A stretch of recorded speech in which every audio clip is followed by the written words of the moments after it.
de Apóstolo escreveu o livro de Hebreus, mas a revelação bíblica fala de um sacrifício eterno, de um sacerdócio, que prefigura o sacerdócio de Melquisedeque. Quando aparece para Abraão, você não conhece a genealogia de Melquisedeque, sabe que ele é um homem de Deus. Abraão dá o dízimo para Melquisedeque, era um sacerdote do Deus vivo, mas não sabemos nada, nem o começo nem o fim dele. É uma figura de Cristo.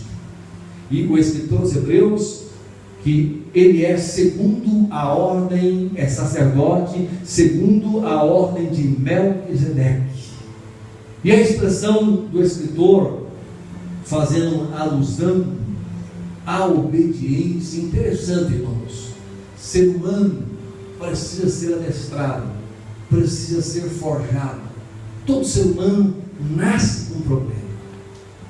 Davi um dia pecou terrivelmente contra Deus, e ele usou álibi, o álibi da criação, o álibi da deformação original. Ele disse: Senhor, tu tens que me perdoar, porque eu fui gerado em pecado concebeu a minha mãe. Então, nós nascemos com defeitos, é por isso que nós temos que ser forjados, irmãos, sermos trabalhados pelo Espírito Santo. Diga assim: instrução. Instrução é o caminho de quem quer ser sábio e quem quer alcançar coisas grandes de Deus. Diga: instrução. Mas nós temos dificuldade com a instrução, porque instrução, ela, teologicamente, ela é correção. Já viu um corretivo? Escreveu errado, passa o corretivo e conserta. Já viu uma madeira torta, uma madeira toda cheia de como é que se diz isso, carpinteiros? Joel, me ajuda aí. A madeira toda rústica. Pega lá, vocês trabalham com madeira, já viu? Passa lá uma plana, a porta novinha de madeira, mas não abre. Eu sentei, ela travou, nheque. Chama o carpinteiro, passa nela a plana, lixa, e vai lixando, vai aplanando, vai ajeitando. Daqui a pouco a porta ela fica perfeita. Aleluia. É assim que Deus faz conosco. Deus vai nos lapidar. Isso é através de instrução. Sabe o que diz o sábio Salomão? Ele diz assim, capítulo 8, verso 33 de Provérbios: ouve a instrução, não rejeites. Porque o ser humano tem o hábito de rejeitar. Você viu aquele que você vai falar, ele fala antes, não ouve e não deixa você falar. O sábio Salomão diz, Provérbios 8, 33: ouve a correção, não rejeites, e sede sábio. Capítulo 12, verso 8 diz assim: aquele que ama a instrução, ama o conhecimento, mas quem rejeita a correção, há duas versões, é um bruto, ou é um estúpido. Está na Bíblia. Depois, você vê Paulo lá na frente em Filipenses dizendo: eu aprendi a contentar com o que tenho. Olha como Deus faz na vida do crente. Nós não estamos fugindo do texto, não. Naquilo que Ele mesmo, sendo filho, aleluia, padeceu. Olha o que diz o texto. Hebreus capítulo 5, versículo 8: ainda que era filho, aprendeu a obediência por aquilo que padeceu. Diga assim: eu vou para o céu. Nós precisamos de instruções.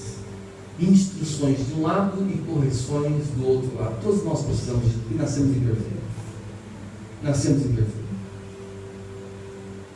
Aí Paulo usa uma expressão que diz assim: eu posso todas as coisas naquele que me fortalece. Quem já usou essa expressão? Nós podemos. Aleluia. Eu posso. Mas analise um pouco o contexto. Analise o contexto. Para não ignorar o contexto e criar um pretexto. O contexto, Paulo está dizendo: de toda maneira, em todas as coisas eu fui instruído. Está lá em Filipenses capítulo 4, verso 11, 12 e 13. eu aprendi a contentar. E depois ele fala: posso todas as coisas naquele que me fortalece. Mas ele diz: eu aprendi a contentar com o que tenho, em toda maneira, em todas as coisas, estou instruído, tanto a ter fartura como ter fome, tanto ter abundância, olha aí, como padecer necessidade. Você sabia que é mais fácil você sair da presença de Deus na abundância, na fartura, do que na escassez, na fome? Eu vou repetir: é mais fácil você abandonar Deus na abundância, na fartura, do que na escassez, na fome. Por que Deus usa em primeira instância a escassez, a fome, a dificuldade da nossa vida para nos treinarmos? Deus, irmãos, Ele é inteligente, e acima, ou para além de inteligente, Ele nos ama, Ele usa as regras certas. Imagina só: venha Deus a Jesus entregar. Veja Jesus: vou abençoar meu filho. Riqueza, fartura, abundância. Eu duvido que ele volte aqui. Já sai com um carrão, mas ele? Sim ou não? Aí vem a dificuldade, irmãos. É por isso que a gente não pode enganar no convertido, irmãos. Deus, Ele tem para dar. Zacarias 2,8, se não for Zacarias 2,8, é Ageu 2,8, diz assim: Ele é dono do ouro e da prata. E vice-versa, se não é um outro, assim: nós somos a menina dos olhos dele. Deus não vai te perder. Ele sabe que se você ficar na escassez, ficar na dificuldade, você não tem para onde correr, não tem para onde olhar, você vai olhar para cima. Ele, como um pai amoroso, Ele vai dizer: estou aqui, filho, é só olhar para mim. Agora, se Deus nos tira, irmãos, da dificuldade e põe a gente no cômodo, põe a gente no sossego, nas coisas mais abastadas, a gente vai ficar tão distraído com as coisas, sim ou não? É assim? Tão distraídos. Não, hoje eu vou fazer isso, hoje eu vou fazer isso, não, hoje eu vou comprar isso, não, eu tenho tantas reuniões, eu tenho tanta coisa para fazer. Um dia Jesus chama alguns homens e fala: vem, segue-me. Senhor, pensando bem, eu tenho que enterrar meu pai.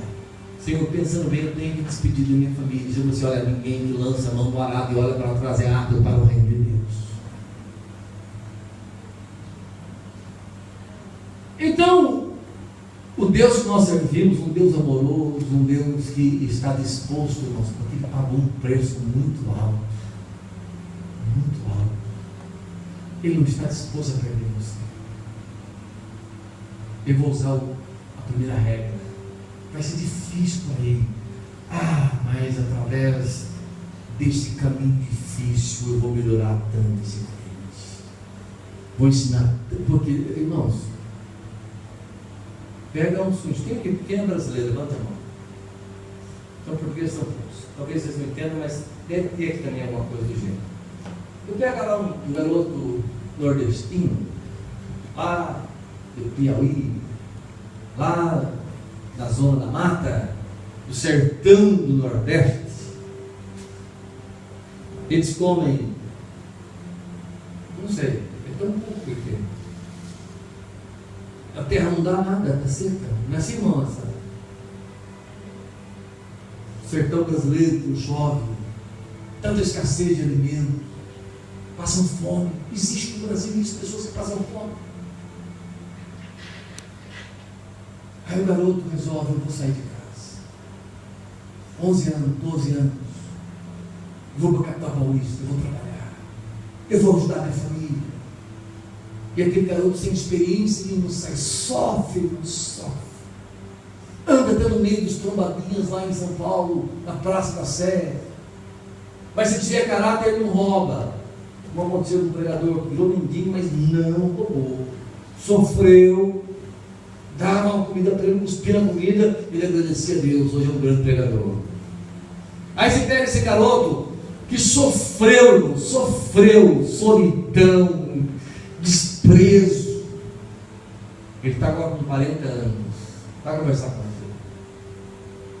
Homem de garra, tem experiência na vida, sabe conversar, sabe se portar, sabe respeitar as pessoas. Ninguém ensinou a vida, ensinou o sofrimento ensina. Há pessoas que sabem um monte de coisas comportamentais, simples para aprender em casa, com os pais, com a mãe, né? Na escola boa. Mas há pessoas que aprendem com o sofrimento. O sofrimento nos ensina muito mais disparado do que, irmãos, uma vida sossegada. Pega aí um garotão, os pais só pensavam em trabalhar. Não temos tempo, filho, escuta lá, temos que trabalhar, é tantas contas, é tantos empregados, tantas empresas. Como uma vez em São Paulo, a minha sobrinha foi trabalhar na casa de um casal e eles não tinham contato com a criança. Minha sobrinha dormia com a criança, dava banho na criança, alimentava a criança, ganhava muito bem, porque eles saíam de casa às 6 horas, chegavam às 11h30 da noite, cansados, não tinha tempo para a criança. A criança não teve uma educação assim com os pais. Aí cresce, irmãos, não sabe nem valorizar o dinheiro que tem. Vira um delinquente, como aconteceu com aquela menina que mandou matar os pais para usufruir da riqueza dos pais. Está presa hoje. Deus sabe, irmãos, que sofrimento, escassez, aleluia, ainda mais servindo a Deus, nos traz muitas lições na nossa vida. E Deus nos ensina no caminho muitos mistérios. Ele nos revela quando você caminha com Deus na igreja. Estou passando luta porque eu estou servindo a Deus, porque eu resolvi dedicar a minha vida para Deus, resolvi tomar uma decisão de abraçar as causas do Mestre, e por isso que eu estou passando dificuldade, mas não tem problema, porque a Bíblia diz que o choro dura somente uma noite, mas a alegria vem pelo amanhecer. A Bíblia diz, foi Jesus quem falou: se no pouco você for fiel, no muito te colocarei. Esperança do crente. Quando eu estiver preparado, quando o Senhor tiver me treinado, quando eu tiver me produzido em mim um caráter cristão, aleluia, eu sei que a Bíblia diz que Deus é um sol, aleluia, diga que Deus é um sol. Diga assim, Ele dará graça. Está escrito aqui, ó. Dará glória. Fala com dará glória. Nenhum bem negará aos que andam em retidão. Amém. Aleluia. Você pode levantar a mão e dizer: estou esperando um milagre, Jesus.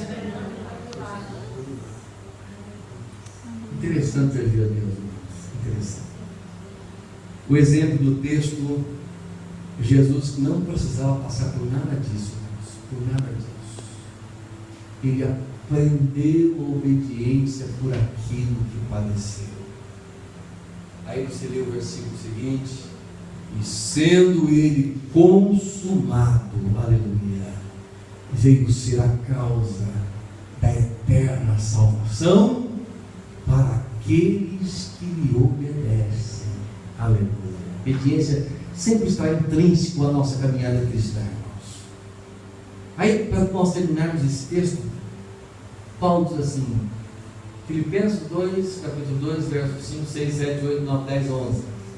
Ele diz assim: que haja em vós o mesmo sentimento que houve também em Cristo Jesus, que sendo em forma de Deus, não teve por usurpação ser igual a Deus, mas aniquilou-se a si mesmo, tomando a forma de servo, fazendo-se semelhante aos homens, e achado na forma de servo, olha só, humilhou-se até a morte, e a morte de cruz.